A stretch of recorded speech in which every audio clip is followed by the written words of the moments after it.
কচুর লতি থেকে তৈরি হয়ে গেল কচু গাছ। খাবো খাবো করে আর খাওয়া হয়নি, কারণ খেলেই শেষ হয়ে যাবে ওই জন্য। তো এখন তো প্রচুর বৃষ্টি পড়েছে, এই বৃষ্টি পড়ার পরে প্রচুর চারা গাছ বেরিয়েছে, সেখান থেকেই প্রচুর পাতাও বেরিয়েছে। আজ এভাবেই তুলে নিয়ে এসেছি রান্না করার জন্য, খুব কম মশলায় অল্প সবজি দিয়ে দারুণ খেতে হয়েছে। আপনাদেরকে এই জন্য শেয়ার করছি। সবজি বলতে এখানে নিয়েছি কুমড়ো, বেগুন, আদা, কাঁচা লঙ্কা। আদাটা জুলিয়ান করে কেটে নিয়েছি, বেগুনটা স্লাইস করে কাটা, কুমড়ো ডুমো ডুমো করে কাটা। এভাবে কচুর শাক মনে হয় অনেকেই রান্না করেননি, তবে কচুর শাকটার বিশেষত্ব হলো এক ফোঁটাও গলা ধরেনি। বেগুন ভালো করে ধুয়ে নিচ্ছি, স্লাইস করা বেগুন।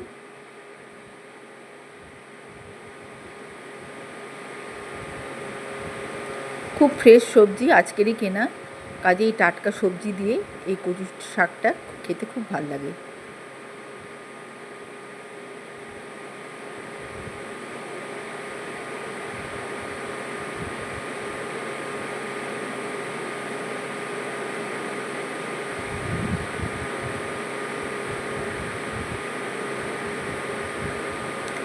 সর্ষের তেল নিয়ে নিচ্ছি, খুব সামান্য ব্যবহার করব।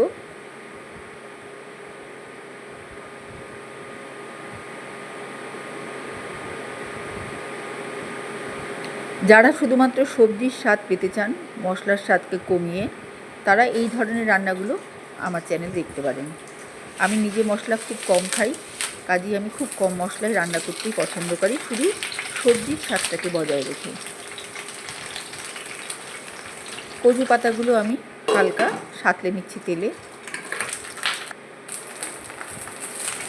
পাতাগুলো খুবই ভালো একটু গলা ধরে না, ওই জন্য আর সেদ্ধ করিনি, তা না হলে সেদ্ধ করেই ভেজে নিতাম।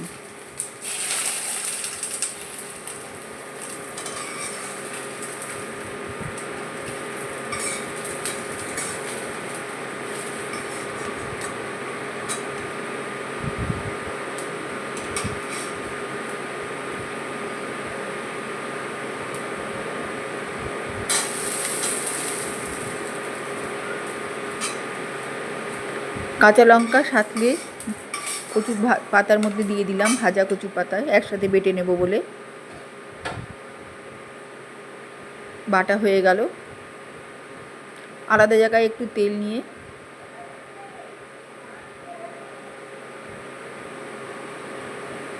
বেগুনগুলো দিয়ে দিচ্ছি।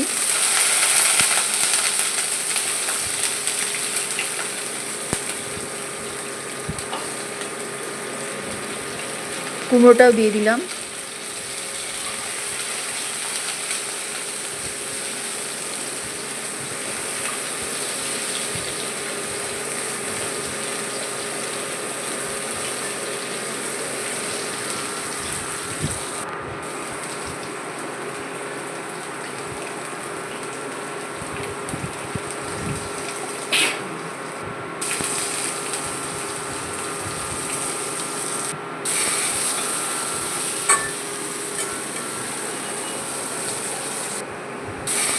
লবণ, হলুদ, চিনি দিয়ে একটু সাঁতলে নিলাম।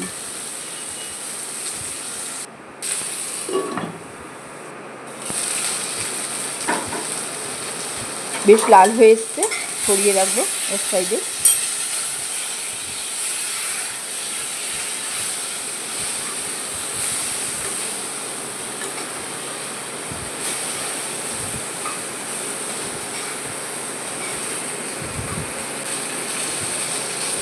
মেথি ফোড়ন নিলাম, জুলিয়ান করে কাটা আদা,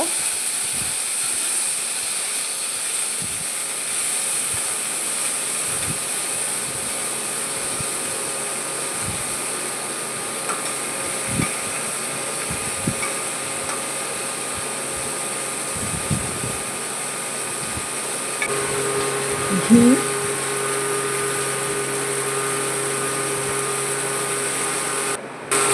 তেজপাতা,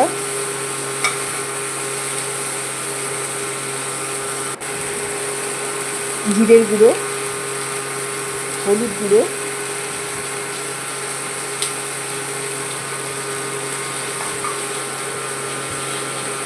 কচু পাতা বাটা, এবারে ভালো করে এটা মিশিয়ে নিচ্ছি ফোড়নের এবারে কচু পাতাটা, ফ্লেভারটা এর মধ্যেই ঢুকবে। সামান্য নুন, এবার সব সবজি দিয়ে ভালো করে কষিয়ে নিচ্ছি।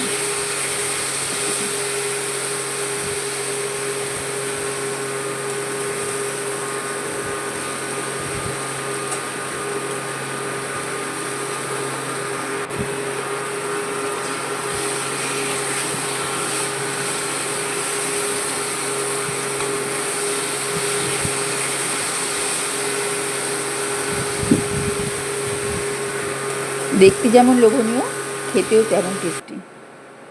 শুকনো ভাতের সাথে এই শুকনো শুকনো কচু পাতার তরকারি মিষ্টি মিষ্টি স্বাদে, বেগুন ভাজার স্বাদে, ঝাল ঝাল স্বাদে খেয়ে দেখুন। আর এই চ্যানেলটি সাবস্ক্রাইব করে পুরনো সাবেকি রান্না পেতে থাকুন, যাতে মশলা একেবারেই কম, শুধু সবজির স্বাদ।